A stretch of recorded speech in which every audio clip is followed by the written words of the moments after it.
Graphic Design History, Articles Analysis. Designing Graphic Design History by Teal Triggs is an article that explores the history of graphic design due to the increased attention to it as a field of study.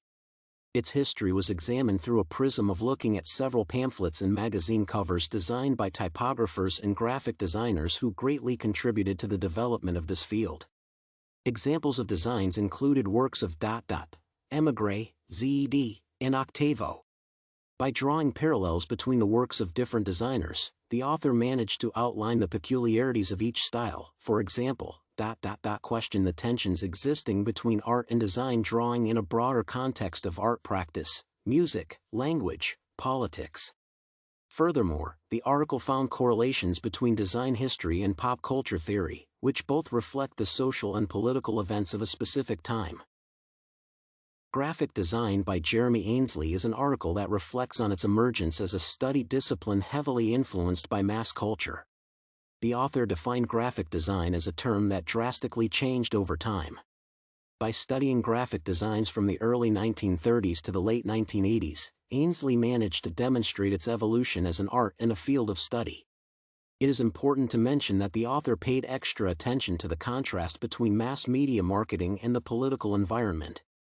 An example of a Vogue bath oil advertisement placed next to a photo of East Pakistani refugees taken by the photojournalist Don McCullen was particularly striking.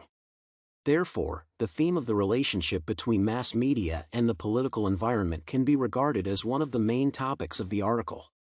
The article is an excellent example of how the history of any phenomenon should be explored.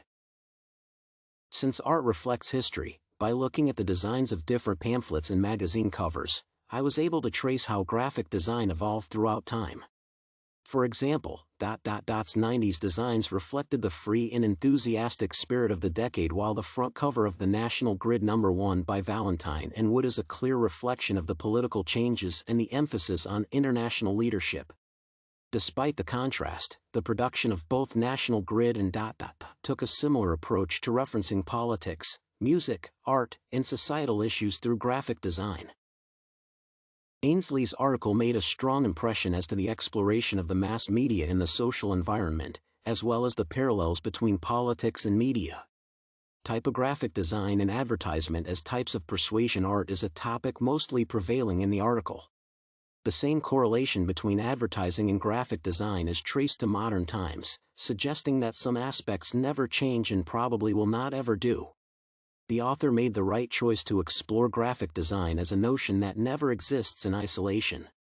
Graphic design in any form is a kind of storytelling in itself, and the article was effective for telling a story within a story as to how it evolved. I would have liked to see more examples from the Second World War to analyze how it reflected one of the most devastating periods of European history.